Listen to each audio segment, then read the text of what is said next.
Oke, kembali lagi di channel saya. Makasih buat kalian yang sudah mengklik video ini ya.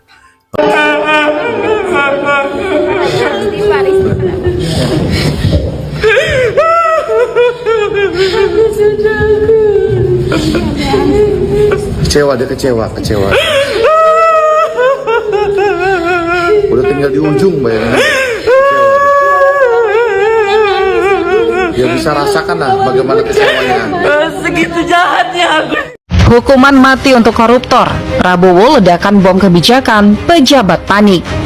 Suasana di Istana Negara mendadak mencekam saat Presiden Prabowo Subianto mengumumkan kebijakan paling kontroversial dalam sejarah pemberantasan korupsi di Indonesia. Saya akan melawan korupsi dengan sekeras-kerasnya dan dengan segala tenaga dan upaya yang bisa saya kerahkan tanpa pandang bulu. Dengan suara baritonnya yang tegas, ia menyatakan bahwa mulai hari ini siapapun yang terbukti mencuri uang negara bahkan hanya Rp1 akan menghadapi hukuman mati. Pernyataan tersebut langsung meledak seperti dinamit di tengah ruang konferensi yang dipenuhi pejabat dan jurnalis. Banyak yang awalnya mengira ini hanyalah retorika kampanye yang tak akan pernah terwujud.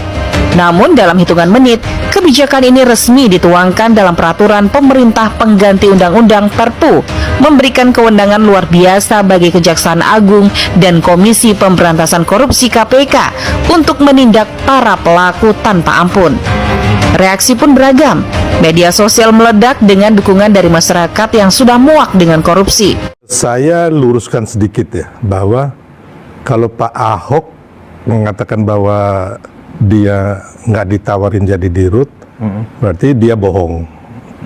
Karena sepengetahuan saya dan dia sendiri pernah bicara bahwa Pak Jokowi, ini ucapan dia sendiri lagi ya, kita reply ucapan Pak Ahok bahwa beliau ditawarin jadi dirut Pertamina.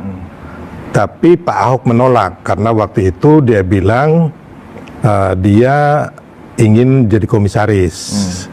Karena dia ingin punya waktu untuk dia main golf, kalau nggak salah. Terus apa lagi Bang? Ada tiga itu dia, untuk Bang. keluarga. Untuk keluarga, karena mungkin waktu itu dia baru keluar dari penjara lah ya. Jadi memang waktu itu ya namanya orang mungkin keluar dari penjara kan tiap hari mungkin mendalami agama ya kan, terus suasana politik dan sebagainya. Beliau masih asing ya, jadi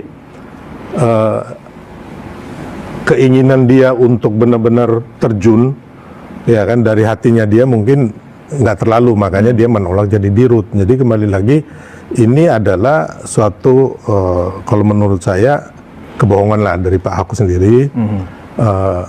Karena sudah ditawarin dan dia nggak mau menjadi direktur utama. Jadi awalnya Pak Jokowi menawari Ahok tuh sebagai dirutnya Pertamina. Iya, dan itu kan Pak Ahok sendiri yang bilang bahwa dia menolak menjadi dirut. Terus yang kedua Bang, ada kebohongan lagi dari Pak Ahok bahwa dia mengatakan dia mundur dari komisaris utama Pertamina karena melihat banyak tidak becusan atau permasalahan di Pertamina. Nah ini saya garis bawahi lagi. Bohong lagi tuh. Pak Ahok itu tidak benar keluar dari Pertamina karena carut marut di Pertamina. Tapi Pak Ahok ingin menjadi tim sukses dari Ganjar Pranowo. Jadi bukan karena dia tidak merasa mampu mengatasi persoalan di Pertamina, tapi karena ada tugas baru dari partai. Iya. Nah, kalau sekarang Ahok mengatakan punya bukti, punya dokumen, bukti rapat, notulen rapat dan seterusnya, yang itu bisa membuktikan kepada kejaksaan bahwa memang dia sudah melakukan fungsinya sebagai komut, tapi tidak didengarkan oleh direksi. Gimana? Bang Sir percaya? Tadi kan Bang Sir bilang dia bohong. Iya, ini kan suatu hal yang berbeda. Ini bohong ketiga lagi nih Bang. Gimana itu? Jadi antara kebongkarnya kasus korupsi di Patraniaga ini Bang, dengan apa yang dibicarakan Ahok ini berbeda. Saya melihat waktu ada podcastnya, saya lihat di Pak Ahok sama SCTV. dan di mata Najwa atau apa ya? Yang di SCTV itu saya lihat bahwa Pak Ahok sendiri tidak mengetahui sebenarnya permasalahan korupsi ini di mana, Bang. Jadi dia hanya mempermasalahkan. Benar kalau dia menganjurkan di rapat-rapat ada bukti dokumen bahwa pengadaan barang jasa di Pertamina ini harus melalui e-katalog LPSE. Saya setuju dan itu bagus. Gitu loh, Bang. Tapi kan bukan ini, Bang. Sebenarnya kasus korupsi yang di Patraniaga ini adalah ada blending, oplosan, ya kan? Dari minyak yang RON 90 ditambah zat aditif menjadi Pertamax 92 yang dijual. Dan ini dilakukan oleh oknum-oknum di Pertamina Patraniaga ataupun di holding, ya kan kita menunjuk nih menunggu hasil penyidikan dari Kejaksaan Agung, Pak. Iya. Dan ini dilakukan di salah satu kilang minyak anaknya Risa Halid di Banten. Nah, ini yang saya yakin Ahok nggak punya bukti ini, gitu, Bang. Tapi kalau bukti dia rapat memarahi direksi anak perusahaannya Pertamina Patraniaga atau segala macam perangkat di Patraniaga, ya mungkin ada gitu. Tapi kalau umpamanya saya tuh inginnya Pak Ahok kalau memang punya bukti, bawalah ke Kejaksaan Agung. Bawa, nggak usah diminta. Sebagai warga negara yang baik, bawalah bukti-bukti itu ke Kejaksaan Agung. Ngapain ngoceh sana sini di podcast gitu loh? Bikin menurut saya buang-buang waktu dan bikin apa namanya riak-riak yang nggak ada guna gitu loh, Bang. Dan bahkan itu merusak nama baik Pak Jokowi juga. Karena kan begini, Bang Sil. Ahok 2018 itu keluar penjara. Iya. Bayangkan Pak Jokowi sebagai sahabatnya Ahok pada saat itu, ya kan, memberikan sebuah posisi yang sangat luar biasa secara ukuran profesionalisme, ya kan? Nggak mungkin loh narapidana dikasih jabatan dirut kemudian nggak mau jadi komod. Tapi kok kepercayaan yang diberikan Pak Jokowi kepada Ahok untuk bisa menata dan membereskan Pertamina kan begitu, ternyata bikin masalah. Ya. Ini gimana, Bang Sil? Ya, jadi kembali lagi, Bang, saya tekankan kepada kita semua biar masyarakat tahu kebenaran seutuhnya. Itu bisa dilihat juga di media, ya kan, bahwa Pak Ahok itu mundur dari Komisaris Utama Pertamina karena menjadi tim suksesnya Ganjar. Dan itu bukan hanya Pak Ahok. Ada teman saya dari PLN juga, Eko Sulistyo, mundur dari PLN. Jadi waktu itu dua lowong, Bang. Gitu loh. Pertamina sama PLN. Pertamina PLN. Nah, ketika proses Ahok sempat mundur itu dan kosong kan? Iya, kosong. Kemudian sebelum masuknya Iwan Bule kan baru agak lama ya, baru kemudian sebelum Pak Iwan Bule, Pak Mantili dulu. Mantili. Nah, apa peristiwa yang terjadi sebelumnya kok dibiarkan kosong? Jangan-jangan Bang Sil sedang ditawarin juga? Iya, jadi memang kosong. Saya ditawarin, Bang, terus terang. Oleh Pak Jokowi waktu itu? Saya nggak usah sebut nama siapa, tapi intinya saya ditawarin untuk mengisi kekosongan Komut Pertamina itu.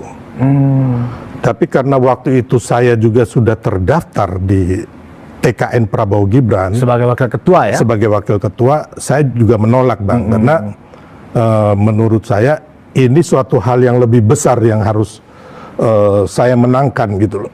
Untuk Pak Prabowo dan Gibran ini, kalau saya dan juga masyarakat dan juga teman-teman bisa memenangkan ini kan bukan hanya Pertamina yang kita urus, tapi sebuah negara untuk Indonesia ini maju, Bang. Makanya saya menolak karena saya harus keliling waktu itu dengan Mas Gibran, termasuk dengan Pak Prabowo, acara-acara TKN itu dan juga kampanye di mana-mana itu, saya termasuk yang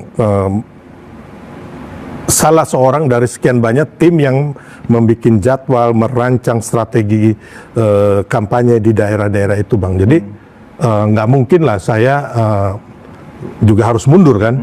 Otomatis saya menolak waktu itu. Ya akhirnya nggak berapa lama ya, kalau nggak salah direktur utama yang sekarang ini yang diangkat Pak Mantili itu. Jadi komisaris Pertamina. Terus nggak lama beliau akhirnya menjadi direktur baru utama. Pak Iwan Bule yang menjadi komisaris utama gitu. Pada saat Bang Silvester ditawari untuk menggantikan Ahok saat itu sebagai komisaris utama, apakah Bang Sil juga sebenarnya karena terlalu berat saya sebagai karena banyak masalah Pertamina, atau benar karena alasan kesibukan TKN itu? Satu, kesibukan TKN, terus yang kedua saya juga punya kantor hukum dan juga saya punya beberapa bisnis yang memang saya pasti akan mundur dari semua itu, Bang. Dan menurut saya apa yang selama ini saya jalanin sudah baik gitu loh.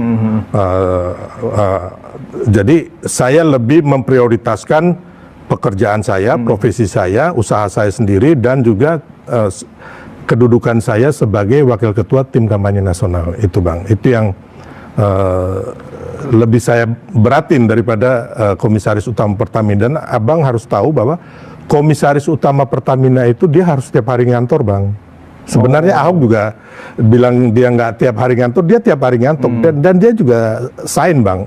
Ada mungkin kontrak ataupun kontrak-kontrak besar selain direktur utama itu Komut juga tanda tangan. Biasanya begitu, Bang. Kecuali komisaris independen ya, yang datang kapan saja ya, yang paling top ya pas RUPS baru datang. Paten juga Bang Silvester ini, sebagai wakil ketua TKN tetap happy ya kan, tetap sebagai barisan terdepan dalam menjaga atau membentengi Pak Jokowi, padahal nggak dapat jabatan apa-apa loh setelah kemenangan Prabowo Gibran. Kalau yang lain-lain kan kita lihat kan pada marah-marah ini, Bang. Oh enggak, jadi bukan nggak dapat, saya ditawarin. Bahkan untuk yang komisaris utama Pertamina itu 2 kali saya ditemuin oleh yang saya nggak usah sebut nama siapa ya kan, saya ditemuin supaya saya bersedia, tapi saya bilang enggak, kan kita masih pemenangan lah di ujung, udah di ujung itu, Bang. Di ujung pemenangan lowong tuh, Ahok kan mundur, Bang. Jadi lowong ya saya ditawarin, tapi kita kan udah mendekati final kampanye gitu loh. Padahal yang di bawah-bawah Bang Silvester yang bukan wakil ketua sudah jadi pejabat atau jadi komisaris loh, Bang Sil. Ya itu takdirnya mereka, Bang. Ya saya sih mendukung aja, kawan-kawan baik, bagus, mau bekerja untuk rakyat, saya sangat mendukung gitu. Oke, kita kembali ke persoalan Pertamina tadi, Bang Sil. Jadi kalau kemudian Ahok dianggap sebagai orang yang tidak tahu berterima kasih kepada Pak Jokowi, Bang Sil sepakat itu? Ya itu kembali lagi kepada Pak Ahok sendiri dan juga penilaian masyarakat, Bang. Ya kan, kita lihat bagaimana Pak Jokowi menawarkan beliau setelah habis menjadi seorang narapidana, terus menjadi direktur, beliau sendiri menolak, akhirnya beliau menerima sebagai komisaris utama Pertamina dengan gaji yang besar loh, Bang. Tantiemnya lagi juga besar belum. Puluhan miliar ya. Jadi saya pikir harusnya Pak Ahok bersyukur lah, ya kan. Jadi kalau tanpa Pak Jokowi, dia nggak gubernur, bukan anggota DPR, ya kalau saya lihat sih dia bukan siapa-siapa, Bang. Oke, itu dia video, gimana menurut kalian, dan sampai bertemu di video saya selanjutnya. Bye.